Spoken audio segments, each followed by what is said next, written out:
Ouvir direito? Direito. Ouvir direito. Direito. Direito. Ouvir direito? Ouvir direito. O podcast do IDEC, Instituto Brasileiro de Defesa do Consumidor. Olá, seja bem-vindo, seja bem-vinda ao Ouvir Direito, o podcast do IDEC. Essa é a versão para podcast da live realizada pelo IDEC sobre os direitos dos consumidores de planos de saúde durante a pandemia.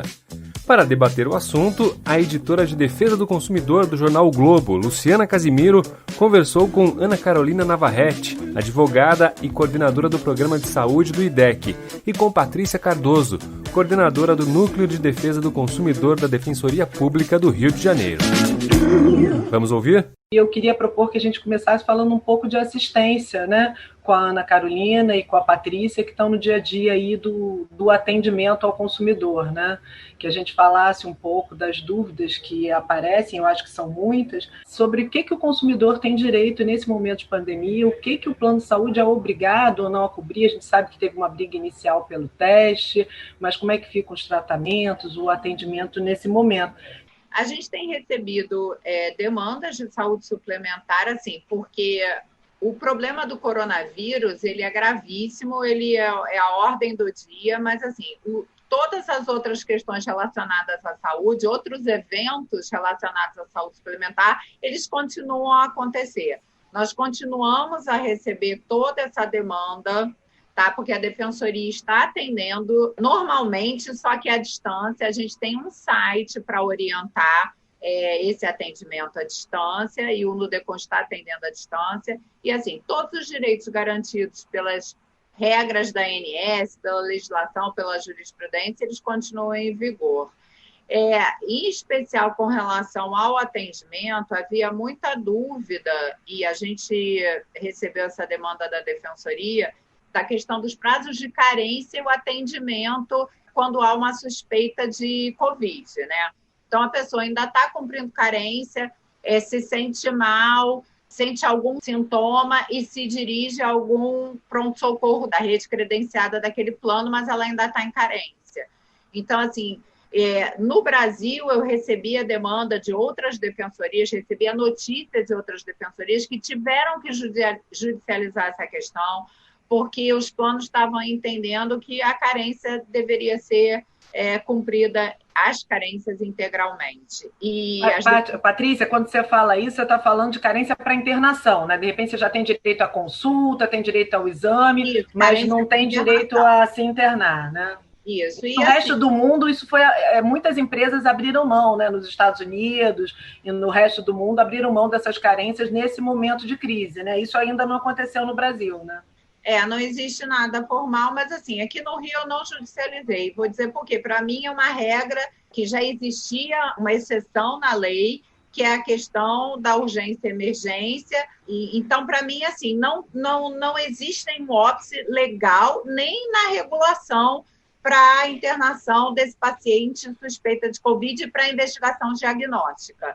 Então, assim, aqui no Rio a gente não percebeu essa demanda, mas em outros estados da federação, sim, a questão foi judicializada, as liminares foram deferidas, e, assim, qualquer pessoa que tenha esse problema, acho que é importante a gente trazer aqui a informação de que não existe cumprimento de prazos longos de carência para pessoas que precisem de uma internação por conta do Covid.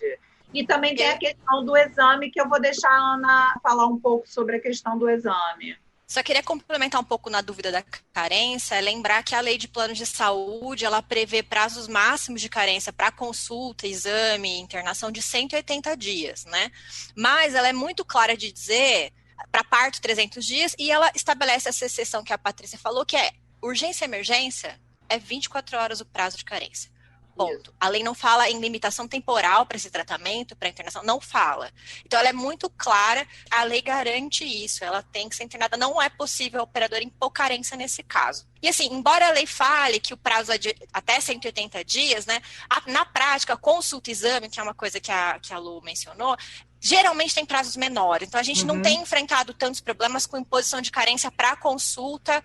Para exame, o problema é outro. O argumento não é da carência, né? É uma dificuldade que é imposta por N razões, que é o que a Patrícia mencionou. Mas o que a gente vem notando é a dificuldade mesmo é com internações. A carência vem como argumento para impedir o atendimento é na internação. E aí, assim, tem que aplaudir muito as iniciativas da Defensoria Pública de São Paulo e do DF, que, assim, já se adiantaram. Começaram a pegar os primeiros problemas e ajuizaram uma ação para, assim, garantir o que a lei prevê, né? E conseguiram liminares. Assim, acho que em Pernambuco também teve, e no Rio só não teve, porque como a Patrícia mencionou, que, assim, já tá, esse não é um problema que está chegando. Isso também talvez divirja de região para região, né? Talvez até porque seja um lugar em que já há uma atuação muito forte da Defensoria nesse tema. Então, talvez isso já tenha fortalecido esse ponto. Ana, sabe o que eu ia te pedir um pouco para falar? A gente tem um problema do teste, né? Primeiro, a inclusão no rol, que a gente sabe que o PCR, né, que eu queria que você explicasse, foi incluído.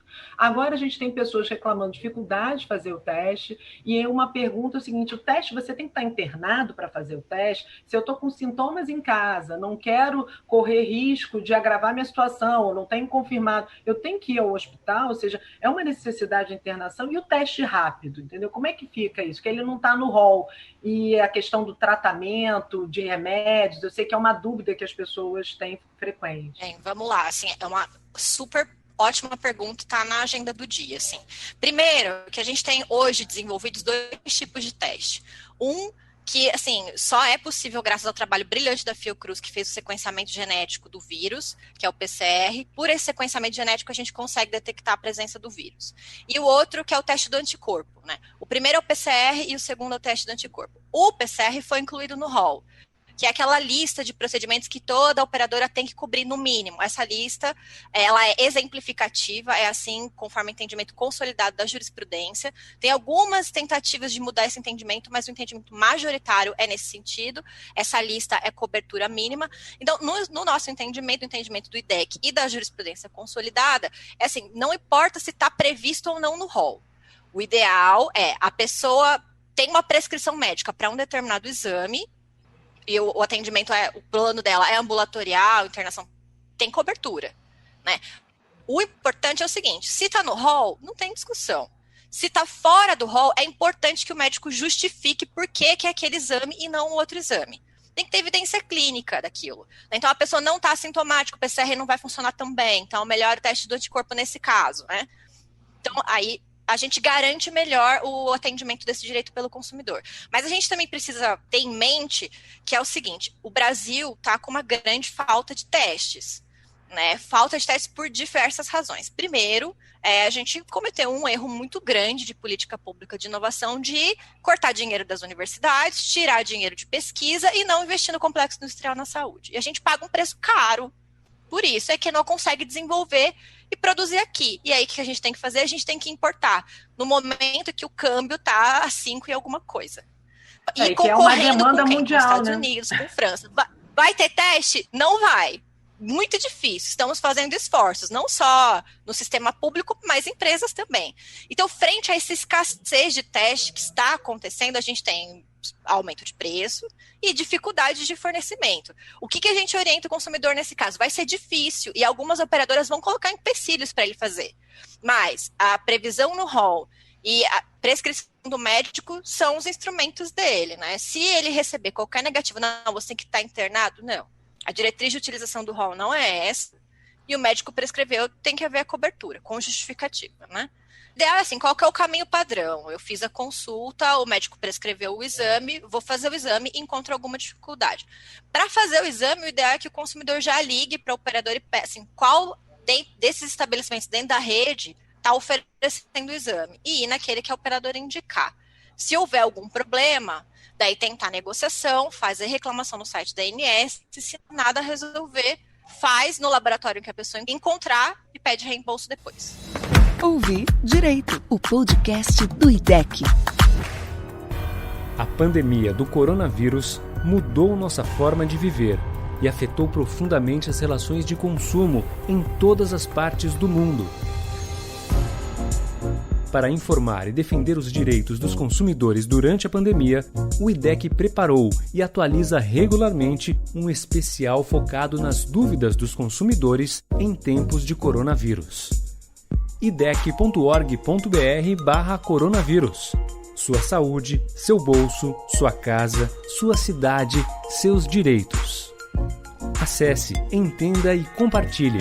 Defenda os seus direitos e os de milhões de consumidores. idec.org.br/coronavírus. As pessoas estão com problema de renda, algumas demitidas, outras com redução de salário, com quem é profissional liberal com dificuldade de renda. Tem uma preocupação enorme de atrasar o pagamento do plano de saúde e ficar sem assistência. Ou seja, isso não é uma coisa imediata, né? Como é que isso funciona? Porque ontem eu atendi uma consumidora que estava em pânico, porque era o dia de pagar, e ela não conseguia pagar, e ela estava com medo, em meio à pandemia, ficar fora do sistema. Ou seja, eu acho que é preciso que as pessoas entendam como é que isso funciona. A inadimplência que gera a suspensão do contrato individual, né? Ela é uma preocupação, porque, assim, vamos tentar explicar de forma bem simples. Existem contratos que são contratos individuais, que podem ser de uma pessoa só, ou dessa pessoa e a família, e esse contrato ele não pode ser suspenso, salvo por inadimplência. E essa inadimplência ela tem que ser superior a 60 dias no ano do contrato. Então, assim, o problema vai começar a acontecer agora que a gente já está há um tempo no isolamento social, as pessoas já estão há um tempo sem conseguir ter renda, né? O profissional liberal, as pessoas, né? Então, e existem os planos empresariais e os coletivos por adesão que podem ser suspensos por falta de pagamento por parte da empresa ou da associação e etc. e tal, mesmo que o consumidor beneficiário assim não queira. Assim. Então, existe uma grande preocupação dessa inadimplência por parte do consumidor individualmente, porque não está conseguindo pagar, não é não pagar porque está de má fé e quer se aproveitar dessa situação para não pagar. É não pagar porque não está conseguindo ter renda para pagar. E nos planos coletivos, as empresas estão faturando menos e podem também ter muita dificuldade de manter esses planos para os seus funcionários. Isso é um problema social gravíssimo, porque, inclusive, esses 47 milhões de clientes da saúde suplementar, se hoje a saúde pública não está dando conta de atender o problema da pandemia com o número de clientes que ela tem, número de cidadãos que se utilizam do SUS, imagina se a gente empurrar mais 47 milhões de pessoas para essa conta. O caos ainda maior que vai acontecer. Então, assim, medidas, né? Existe alguma medida que tenha sido tomada por parte do legislativo, alguma lei, ou existe alguma coisa do órgão regulador, alguma medida do órgão regulador que impeça a suspensão desses planos individuais ou esses planos coletivos, algum projeto para não suspensão desses contratos por inadimplência? Não, não existe. A Inés até tentou, né, Patrícia, com termo de compromisso que garantir liberação de recursos para as empresas, caso elas garantissem o atendimento dos inadimplentes até 30 de junho, que é onde se prevê que seja o ponto alto da crise. A pandemia. Mas de 730 empresas, só 9 assinaram, né? Isso. Só 9 empresas aderiram a esse acordo, então a gente entende que o mercado de planos de saúde não está preocupado com a inadimplência. Nesse momento, eu tenho certeza que muita gente está sacrificando por conta da situação da pandemia, outras necessidades básicas do dia a dia, para pagar o plano de saúde. E para essas pessoas, para essas 40 e tantas milhões de pessoas, o mercado do plano de saúde virou as costas e disse não. a contrapartida ela era muito, muito grande, ela era uma contrapartida boa. E eles 15 bilhões, né? Era muito dinheiro, muita, né? E eles disseram não. Então, se a gente for fazer uma comparação com outros mercados regulados, de luz, por exemplo, a agência ANEEL foi lá e não pode cortar por inadimplência. Existem inúmeras iniciativas legislativas. Aqui no Rio, a gente contribuiu com um projeto de lei de impedimento de cortes dos serviços essenciais, gás, luz e água. O próprio governador, como a SEDAI, que é uma empresa do Estado, também deliberou nesse sentido. E esse mercado regulado é um mercado regulado. Hoje, saúde, né, mais do que tudo, é um serviço tão essencial. A saúde suplementar, mais ainda, porque o SUS não tem como absorver essas 47 milhões, já não está dando conta, né?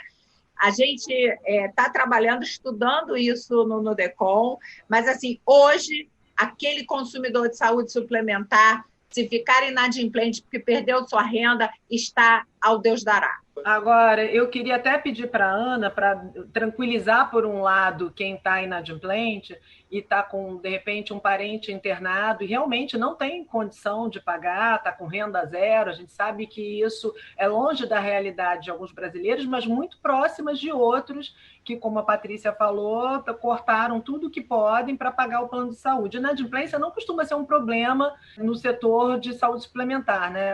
Eles mesmos me disseram que trabalham com uma margem de 1,5% a 2,5%, ou seja, não é um grande problema. Mas, assim, quem está internado hoje vai bater nessa barreira dos 60, Ana, ele não vai ficar desassistido, né? Não vão tirar ele de lá e jogar no SUS, né? Eu acho que isso é importante as pessoas também saberem desse seu direito, né? Claro, não, é uma boa observação. Só queria complementar o que a Patrícia falou, assim, tem alguns projetos de lei tramitando hoje no Congresso Nacional que visam garantir a possibilidade dessa margem de 60 a 90 dias de moratória, de possibilidade de ficar inadimplente e renegociar essas mensalidades para depois. Também queria engrossar o caldo, Patrícia, bato palma. Eu acho que as empresas de plano de saúde viraram as costas para os seus consumidores, sim. Consumidores que, como a Luciana enfatizou, pagam religiosamente essas mensalidades. A taxa de inadimplência no setor é pequeníssima. Né? E chamar atenção para o fato e dizer assim, por que elas não estão preocupadas? Porque quem sair agora, via plano empresarial, elas vão se recuperar quando tudo isso passar. Via plano empresarial, sim.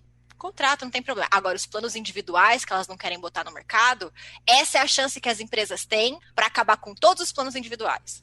Acabou. Elas não podem cancelar. Elas só podem cancelar por fraude e por inadimplemento.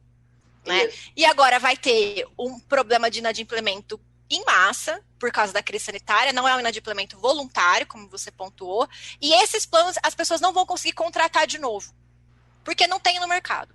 Então, eu acho que isso envolve também uma estratégia mesquinha de acabar com o plano individual.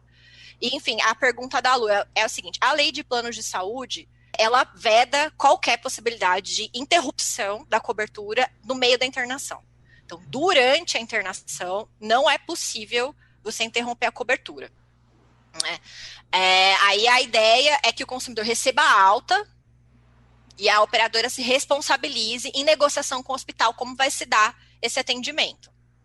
Tá? Okay. Isso é uma medida para resguardar mesmo e impedir que o consumidor, no meio de uma completa vulnerabilidade, seja deixado na mão. E é bom que as pessoas entendam, eu acho que era bom a gente pontuar também, que todos os projetos de lei ou termos de compromisso, não há um perdão de dívida. Quem puder pagar deve continuar pagando, porque depois isso vai ser cobrado depois. Né? O que se quer é quem realmente não tem condição, seja do plano de saúde ou de pagamento da água, da luz, que tem o direito a um serviço que é essencial num momento de crise e que tem a possibilidade de renegociar.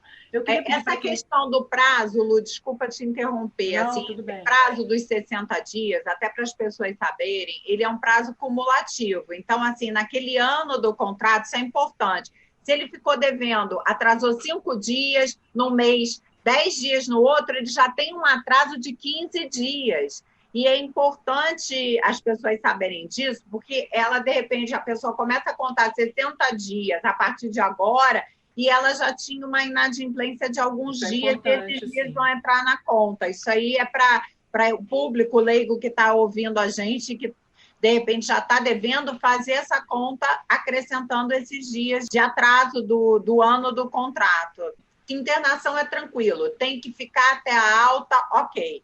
Agora, no meio de um tratamento quimioterápico, a gente já teve que judicializar agora, nesse período, por conta do seguinte: a pessoa está no meio de um ciclo, falta 2 sessões para completar um ciclo de quimioterapia, tem que concluir esse ciclo. A gente entende, existe entendimento jurisprudencial da conclusão do ciclo, para ele não ter que procurar no meio de um ciclo um novo médico, e se ele for fazer assistência pelo SUS, ele começa de novo pelo posto de saúde próximo da sua casa, que está lotado de Covid. Então, assim...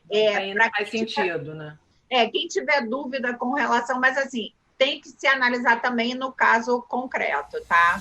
IDEC, Instituto Brasileiro de Defesa do Consumidor. Por exemplo, muita gente está com sintomas, eu conheço vários colegas de trabalho, todos tiveram sintomas e não foram ao médico ou não foram ao hospital. Né, ligaram para os seus médicos, hoje tem a telemedicina, né, que até eu acho que talvez seja um ponto que a gente possa abordar, e a pessoa falou: olha, realmente os sintomas são esses, acompanha, esse é o tratamento e fica em casa. Mas pediu para testar, até porque você tem outras pessoas em casa, até de grupo de risco, idosos, diabéticos, hipertensos. Nesse caso, se ele tem esse quadro, teve essa orientação, e ele teve a negativa de cobertura, ele tem direito ao reembolso? Ele pode pedir? A previsão do PCR está no rol e, enfim, tem que ser coberta. Não tem diretriz de utilização dizendo, vai ser só em caso de internação. Não existe essa diretriz. Então, no nosso entendimento do IDEC, é de que a cobertura tem que ser feita. Se a pessoa está encontrando dificuldade, ela pode, por exemplo, ligar para a operadora, qual que está cobrindo? E a operadora fala assim, não vai fazer... Daí ela pode escolher um laboratório que o faça com a prescrição e solicitar o reembolso. Eu só faço uma advertência importante. Essas negativas não necessariamente estão acontecendo por má fé ou por oportunismo das empresas. Está havendo uma escassez geral de teste, por muitas razões que a gente falou no começo da live, né? E é por isso que o Ministério da Saúde tem um protocolo para que, num universo de escassez, a gente precisa priorizar. E a prioridade é profissional de saúde, fazer testagem, e pessoas internadas. Mas essa é uma realidade da saúde pública. Esse é o protocolo geral para a saúde pública. Nesse caso, a prescrição do médico, a gente entende que a pessoa tem direito. Só tem que ter em mente que, às vezes, nem indo num laboratório que não é aquele indicado para operar, vai ter. Uma outra coisa que eu ia perguntar, a Patrícia falou no início sobre outros atendimentos, né? Os problemas de saúde continuam. Mas os atendimentos todos eletivos foram suspensos e a gente tem notícia de que muita gente está deixando de fazer os seus cuidados permanentes, doentes crônicos e tal, por conta da pandemia. Como é que fica essa coisa dos prazos de atendimento, tanto para quem está... Eu acho que quem está com Covid é uma situação de emergência, mas quem tem outras questões de saúde que não param durante a pandemia, como é que fica essa questão do atendimento de quem não é um doente de Covid, mas que precisa de cuidados? Né, que tem o diabético, o hipertenso. A ANS aumentou os prazos, porque existem prazos para os planos autorizarem os procedimentos e etc. e tal. E a ANS aumentou esses prazos.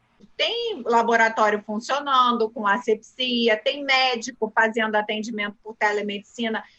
O médico não está proibido de atender, ele pode atender com todos os cuidados, pode fazer telemedicina, a pessoa pode... Não é o indicado, é óbvio. Mas, por exemplo, eu vou trazer o caso meu particular. Minha mãe faz químio. Ela amanhã vai para a sessão da químio dela, está aberto, não dilataram prazo nenhum, ela vai fazer a químio dela, ela vai fazer a consulta com a onco... Assim, mas a ANS dilatou esses prazos até para que tivesse menos circulação de pessoas nas ruas e nos de saúde. Essa dilatação não pode ser negativa de atendimento, né? Ou seja, houve pedir para a Ana complementar isso. Dilatou, e as pessoas que têm doenças, como é o caso da sua mãe, Patrícia, e de outras pessoas, não devem deixar de fazer o seu acompanhamento, porque há risco de agravamento, né? Rapidinho, vamos lá. A ANS, ela estabelece prazos máximos para atendimento por procedimento. Então, consultas simples, sem especialidade, 7 dias úteis. Exame, 3 dias úteis. Se a operadora não cumpre esses prazos, a ANS aplica uma multa. O que acontece? Durante a pandemia, a agência, ela não fez isso por resolução normativa, não é uma coisa assim, tá formalizada, mas tem uma nota diretiva, né, para as empresas, que é o seguinte: para os procedimentos que são eletivos, ou seja, que a pessoa faz porque quer, são os procedimentos estéticos, enfim, e para o hospital dia, ficam suspensos sem uma data específica para a sua realização. Um pouco na linha de desafogar o hospital, de você tirar as pessoas das zonas de contágio. Para os demais procedimentos, tem uma separação. Para os procedimentos que estão relacionados à COVID, para urgência e emergência, para acompanhamento de gravidez, pré-natal, parto, puerpério, para doença crônica, tratamento contínuo, pós-operatório, psiquiatria, nada se altera. Nada se altera. É o prazo que a agência estipula. Ela até diz isso bem claramente. Qualquer procedimento que, atrasando, adiado, coloque a saúde do consumidor em risco, não vai ser adiado. É naquele prazo. Então, a operadora não pode ligar cancelando tratamento de químio. Não pode ligar pospondo uma análise de pós-operatório. Não pode adiar pré-natal. Agora, para procedimentos que não são esses, ela dobrou o prazo máximo. Ela deu essa folga para as empresas. Então, se você tem um procedimento que não se enquadra nessas condições, é possível que ao invés de você ser atendido em até 7 dias, você seja atendido em até 14 dias. Então, exame, em até 3 dias? Não, vai ser em até 6 dias úteis. Essa é a regra. Eletiva, análise de 21 dias dobrado também. Então... Sim. Chegou mais uma Podem pergunta. acontecer erros, tá? Isso é importante. Às vezes a operadora adia um procedimento que não deveria ser adiado. O consumidor tem que reclamar. Faz uma reclamação na ANS e a ANS tem que multar, nesse caso. As relações de consumo estão sendo intensamente afetadas pela crise da pandemia e por isso o IDEC quer ouvir você, consumidor. Acesse idec.org.br e procure na busca ou nas matérias o formulário IDEC na Escuta. Conte pra gente se teve ou está tendo problemas com empresas, serviços ou produtos decorrentes deste momento e nos ajude a preparar conteúdos que defendam os direitos dos consumidores. IDEC na Escuta. Acessem idec.org.br. A Simone Cunha está perguntando aqui que quem tem internação domiciliar, no caso de quem tem um doente internado em casa, home care, se o teste, nesse caso, é prioritário. Eu acho assim, primeiro, prescrição médica, quem é o dono da situação? Que acompanha a vida daquele paciente. Todo acompanhamento tem um médico responsável e, assim, no meu entendimento, são os mesmos protocolos de que se a pessoa estivesse internada no hospital. É prioridade, é como se fosse uma internação hospitalar. Geralmente, pacientes que estão em home care são pacientes frágeis e não se deve colocar em risco ali os pacientes. Eu queria abordar um pouquinho com vocês como que vocês veem a atuação do governo nesse momento para a proteção do direito do consumidor, a gente falando aí de planos de saúde, né? A gente teve uma recomendação para que o reajuste não fosse passado, isso é um ponto também que eu gostaria que vocês falassem, como é que isso funciona depois. Tem alguma medida sendo tomada para aumentar esse grau de proteção do consumidor hoje de saúde suplementar? Teve uma recomendação que as empresas fizeram específica para reajuste, mas assim, gente, só frisar uma coisa que eu acho que precisa ser dita, assim. As empresas de plano de saúde ficaram 50 dias, desde o primeiro caso, até saírem a público e falarem, não, a gente precisa fazer alguma coisa. O que a gente vai fazer? A gente vai adiar a incidência de reajuste por 3 meses, com recomposição, ou seja, daqui a pouco vocês vão ter que pagar reajuste dobrado por esses 3 meses que a gente vai deixar leve para vocês. Dada a proporcionalidade da crise sanitária que estamos vivendo, revela assim, uma falta de visão do real problema das pessoas que a gente fica um pouco chocado. Chegou uma outra pergunta aqui, Leandro César. Como a Justiça entende a avaliação médica e a opção por postergar um procedimento após uma análise de risco e benefício? Eu acho assim, juiz não é médico. Os juízes, eles se orientam pela prescrição médica, pelo que o médico assistente diz. Porque juiz não é médico, mas também juiz não está encastelado dentro só do conhecimento jurídico. O juiz, ele é uma pessoa, ele não é médico, mas ele vive fora dos tribunais, ele tem experiências de vida que são levadas para os seus julgamentos, para as suas decisões. A pergunta está um pouco genérica. Você acha, Paty, que assim, no caso de uma análise, tanto por mesmo que aparentemente o que o plano de saúde ANS considera eletivo, que se julgue, o médico julgar uma urgência, que aquilo seja feito e tudo, isso é uma discussão na justiça, ou seja, a avaliação do médico é importante nesse momento? Ainda é muito importante para as decisões judiciais, principalmente em casos de risco de morte. Então, hoje, se chega um requerimento no judiciário com uma negativa por parte do plano, estou te trazendo a nossa experiência, tá? Uhum. Numa situação concreta e o juiz recebe um laudo de risco de morte, o juiz tem que se orientar pela prescrição do médico. Eu vou dizer que já foi essa orientação pela prescrição do médico, ela já foi maior no passado, sabe?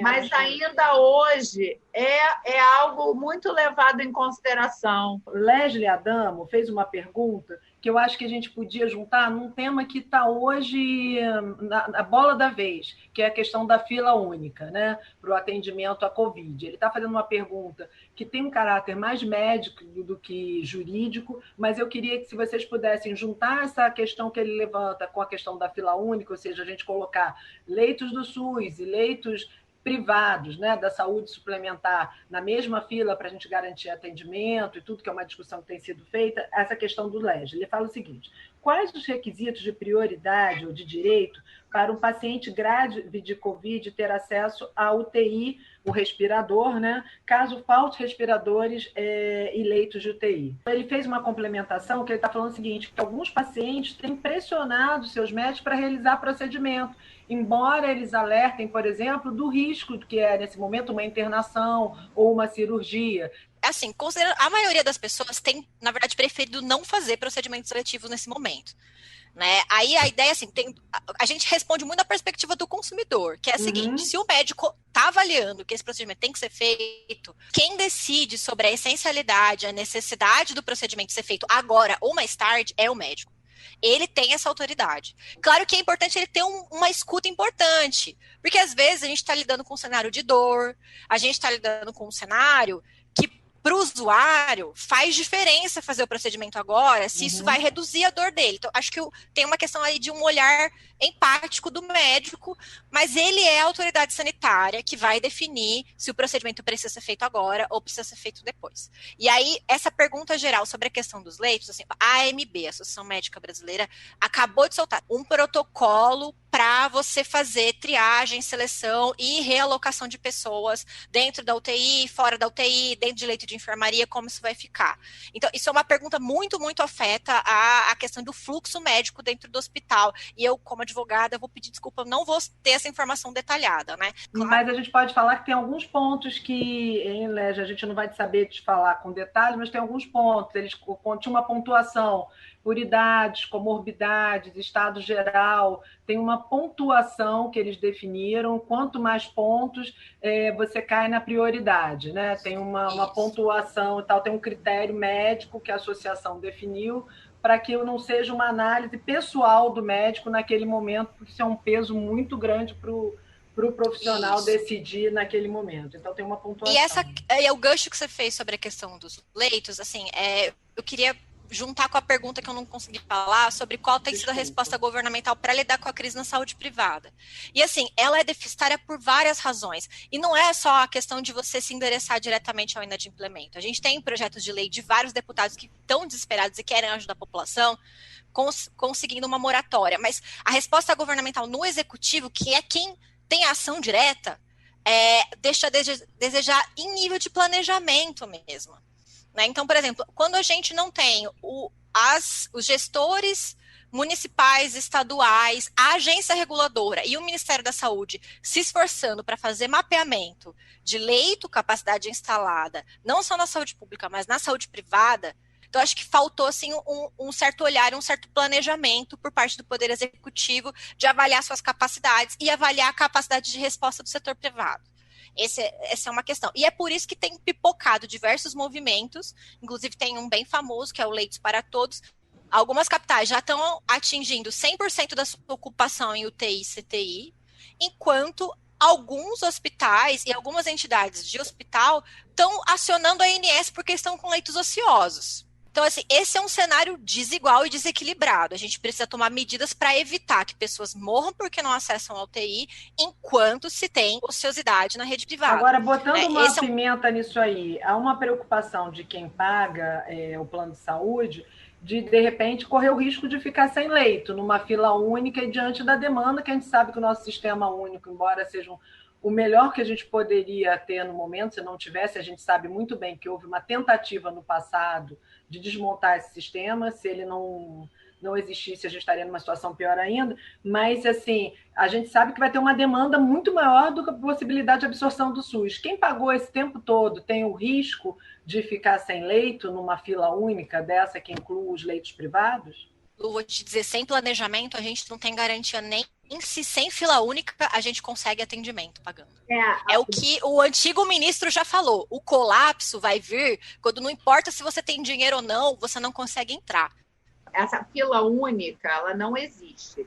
Existe uma fila no SUS, gestão única, dividida por estados e municípios. Aqui no Rio a gente tem o CISREG, mas assim, não existe uma fila única e nem se pensou nessa fila única nesse momento de pandemia, desde que já devia ter sido pensado. Não existe. Então, na prática, o que acontece? Olha o que pode acontecer, o que já acontece, tá? Vou trazer para vocês, e não tem nada a ver com pandemia. A pessoa chega no plantão judiciário dizendo o seguinte: meu marido está na UPA, está precisando de um leito de UTI, não tem vaga. Aí, o que a defensoria faz? Tenta procurar uma vaga na rede, não tem no SUS, pede para internar num hospital privado e a conta vai para o Estado. O que pode acontecer hoje é o seguinte: não ter leito suficiente no SUS, a gente sabe que não tem, né, nem no Estado, nem no município, nem no federal, e pedir a internação com fisco de leito do privado, que vai tirar esse leito do consumidor de saúde suplementar. Porque não tem uma organização que... Essa organização ela tinha que ter vindo do executivo, como a Ana falou. O que acontece? Com as liminares, você acaba furando uma pseudo-fila que nem existe. Então, pode acontecer, sim, de quem está pagando o que paga o seu plano de saúde não ter um leito seu, um leito para chamar de seu. Então a gente precisa pedir organização, gestão ao poder público. Você tem a liminar para colocar no privado, daqui a pouco você vai ter a liminar da liminar. Olha que coisa louca! Você vai ter a liminar do cliente de saúde suplementar querendo pegar a vaga que foi para o cidadão da saúde pública, sendo que todos somos pessoas. Meninas, só para a gente encerrar, queria que vocês falassem um pouco da importância da informação. Qual a importância da informação clara, ostensiva, transparente nesse momento que a gente está vivendo de pandemia? A informação ostensiva necessária, assim, é importante, é essencial. A questão é como a gente consegue articular isso, né? É fazer com que a informação chegue nas pessoas. Eu acho que essa é uma grande dificuldade frente a um grande caos informativo, assim, muitas lives acontecendo, muita informação em todo lugar, fake news acontecendo direto. Então, tem muita relevância a gente saber quais são canais confiáveis de informação, né? E se o consumidor não obtém informação confiável, por exemplo, dos seus fornecedores, como pedir isso? Então, é por isso que o IDEC, por exemplo, fez um especial, tá no nosso site, idec.org.br, só com dúvidas de consumidores, assim, relativas à Covid, mas também, não necessariamente à doença em si, mas todas as relações de consumo que são afetadas por causa da crise sanitária que a gente está vivendo. É informação confiável, tem como base assim, as melhores fontes, também o site do Ministério da Saúde para acompanhamento dos casos que a gente sabe que são subnotificados, mas que ainda assim, por meio de projeção, a gente consegue ter algum fragmento de acompanhamento da realidade que a gente está vivendo. Enfim, acho que tem também o IDEC, para quem não usa plano de saúde, mas quem usa o SUS, o IDEC tem um guia para informar sobre as portas de entrada do sistema, como usar corretamente, o que pode fazer muita diferença. E, enfim, lembrar que o IDEC é uma associação de consumidores, né? Fundada por consumidores para consumidores. Né? E pedir quem puder, quiser, a doar e se associar ao IDEC. É isso, obrigada. Paty, você?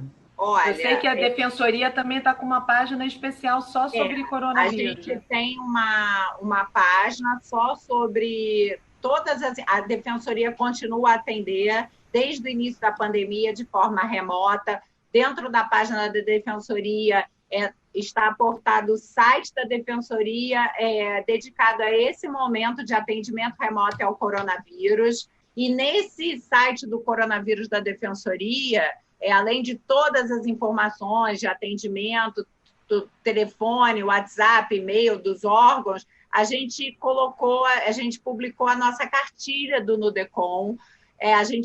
Ali na cartilha, a gente compilou um pouquinho de tudo de defesa do consumidor nesse momento relacionado à questão do coronavírus e justamente educação em direitos, informar e, com isso, dar poder às pessoas de decisão. E, assim, independentemente da gente fazer isso, da gente estar informando, do IDEC estar informando, o primeiro a informar tem que ser o fornecedor. O primeiro a dar uma atenção maior ao seu consumidor, a relativizar as questões, a abrir seus canais ao diálogo. Estamos numa situação atípica. A gente viveu a questão de uma pandemia. A última vez que o mundo viveu foi a gripe espanhola. A gente não tem jurisprudência. Tem alguma decisão judicial? Não, a gripe espanhola foi há 100 anos atrás. 100 anos atrás. Então, assim, os fornecedores que prestem informações suficientes, informações que os consumidores consigam compreender, e a abertura dos canais de diálogo e negociação. E não esquecendo de trazer para aqui a informação de que o site consumidor.gov.br, que é um site de resolução de problemas à distância pela internet, está funcionando a todo vapor. A Defensoria do Rio é a gestora do Gov aqui no Rio, e ali a gente tem mais de 400 empresas, e quem tiver problema, recorra ao Gov.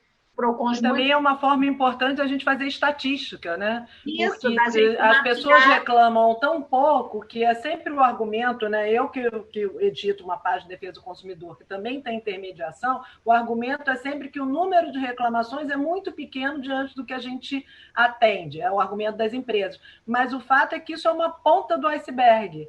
Tem cifra oculta, a maioria das pessoas não reclama, tem cifra oculta, mas cada canal tem uma demanda diferente. Então, as demandas que têm intermediação de 10 dias, vai ser reclamação de falta de informação, questões de pagamento, reajuste de mensalidade. Agora, a negativa de cobertura, o grosso não vai estar no Gol. Vai estar na justiça, não, vai estar na justiça. Judicialização. Eu sempre defendi entradas diversas para reclamações diversas. Né? Quando uma pessoa está com um ente familiar, um ente querido internado à beira da morte no hospital e não está conseguindo falar com o plano de saúde, ela não vai para o Gov, ela não vai fazer reclamação na ANS, ela procura o plantão judiciário. Lógico. É o caminho mesmo, né, Paty? Pública.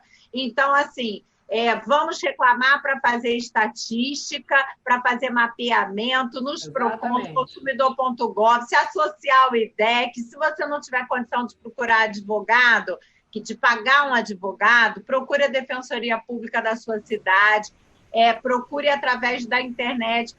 A grande maioria das defensorias está atendendo à distância. Queria agradecer a Lu, queria agradecer a Ana, minha querida, aí que eu tiro tanta dúvida com a Ana, que é uma estudiosa. Eu sou uma pessoa que estou lá no atendimento, estou no chão da fábrica. Então, a gente troca muito, aqui é ligação direta. E a você, Lu, sempre pelo carinho e desejar saúde. Gente, eu também queria agradecer muito o convite, a Tereza, a Marilena. É um privilégio poder estar com 2 mulheres aqui, 3, né? Porque a Tereza também participou, tão empoderadas, tão compromissadas com o seu dever, com a sua profissão, que eu acho que é isso que faz toda a diferença, com a verdade dos fatos, porque o que a gente vê no meio dessa pandemia é que se o vírus mata, a ignorância, a falta de informação também tem sido letal para milhares de brasileiros, né? Eu sou editora da Defesa do Consumidor do Globo, então na nossa página, o jornal também tem mantido uma seção só sobre coronavírus, e na Defesa do Consumidor, como a gente faz há mais de 30 anos, a gente tem dado voz aos consumidores e aos problemas que eles estão passando aí durante a pandemia. Então, quem quiser entrar na página da Defesa do Consumidor, é o globo.com.br/Defesa do Consumidor. Lá também tem uma entrada para intermediação de conflitos, e se quiserem mandarem sugestões de pauta, tudo para mim, meu e-mail é lucianac@oglobo.com.br. Gente, obrigada, viu? Parabéns aí no IDEC, boa sorte no próximo. Um beijo, gente. Beijo, saúde para todo mundo. Fique em casa. Fique em casa. Ouvir direito? Direito. Ouvir direito. Direito. Direito. Ouvir direito? Ouvir direito. O podcast do IDEC, Instituto Brasileiro de Defesa do Consumidor.